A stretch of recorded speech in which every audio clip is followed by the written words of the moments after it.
The year is 1953. Hudson would introduce an all-new car they called the Jet, and it would be their compact car offering. In the early 50s, there were two trends. Well, there were more than two, but we're going to highlight these two, the V8 and compact cars, both of which were not new to the automotive world. The V8 goes back to the teens in the USA, and compacts, that's a little bit trickier because there were cars called cycle cars. Not sure if they would be considered compacts. Jordan Playboy was a smaller car than what was on offer. Either way, turns out 9 times out of 10, everything is recycled material with a new sticker slapped on it. Hudson had to choose which road to go down. They did not have the capital to do both, so they decided to go down the compact car road and be competition to the Kaiser Henry J, Nash, Rambler, and cars like that. To power the Jet, Hudson would build an all-new L-head 6. It's also worth mentioning this was the last motor that Hudson would build using an existing engine, and it's not a 6-cylinder. They actually took their inline 8, which was 254 cubic inch displacement. For those keeping score at home, that's smaller in displacement than a lot of Hudson's 6-cylinders. Hudson engineers would cut off 2 cylinders, and here is where some conflicting information comes in. The source says that the engine was de-stroked, but the engine, the 254 cubic inch displacement inline 8, has a stroke of 4.5 inches.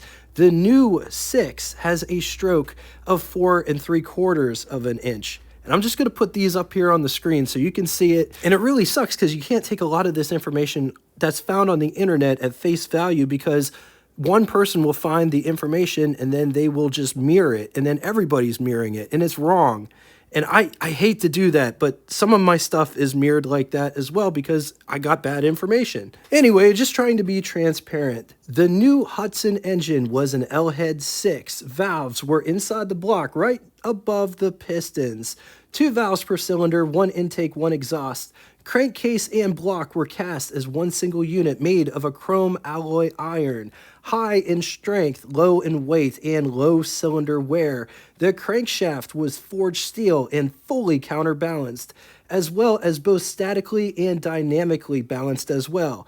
4 Babbitt-backed main bearings. Pistons were cast aluminum with iron rings, floating connecting rods, solid valve lifters.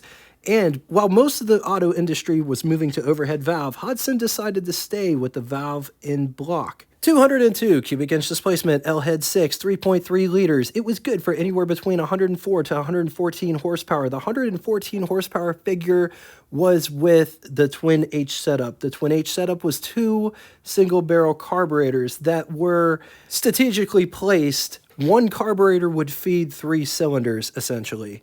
At 4,000 RPM, 158 pound-feet, or 214 newton meters, around 1,400 RPM, with a bore of 3 inches and a stroke of 4.75 inches. Compression was 7.5 to 1. There was a high compression aluminum head, which would increase compression to 8 to 1. 4 main bearings. Years this engine was used from 1953 through 1954 in the Jet series. After the Jet was discontinued in 1954, the 202 did see a second use in the Wasp from 1955 through 1956. The Jet was Hudson's Hail Mary, so to speak, and it wasn't the right path to choose, and hindsight's always 20/20. Hudson would spend $12 million in development costs for both the car and the engine, which was a lot of money considering the Jet was pretty much the 1950s Fiat 1400 sedan, and they probably should have used that money to design, develop, and build a V8 of their very own. After this charade, Hudson was practically out of money, but they didn't want to get out of the automotive game. Nash would merge with Hudson in 1954 to become one of the most underrated, overlooked companies to ever spawn on God's green earth. American Motor Corporation, or AMC for short. Nash was developing its own V8, which would become the AMC V8. But as they say, that is another engine episode for another day, but you could watch it right after this episode because we've already covered it. All right, now it's time for Would You Rather Compact Car Edition. Which one of these would you rather have? 1953 Nash Rambler Country Club, or 1953 Hudson Jetliner, or 1953 Kaiser Henry J. I'm going to leave this here for a minute. If you need more time, feel free, pause the video. On to the second scenario, 1954 Nash Metropolitan, or 1954 Hudson Jet, or 1949 Playboy. Once again, going to leave this here for a minute. If you need more time, feel free, pause the video. Now it's time for Name That Tune. First person to get both the name of the band and the song title correctly in the comment section will have their comment pinned to the top of it. After all these years, they are still my favorite band, and that is your hint. Thank you all so much for coming out and watching this. If you'd like to get in touch with me, shoot me a comment in the comment section below, or check out our Facebook group that correlates with this YouTube channel. It gives you the opportunity to share your ride stories, experiences. Anything car relatable is shareable on there. If you don't have Facebook and would still like to reach me, send me an email at what_its_like at a lost and mostly forgotten web provider, yahoo.com, if interested. So if I catch you in the comment section, Facebook, or if you send me a direct message, just know I appreciate everything that you guys bring. Until next time, toodaloo!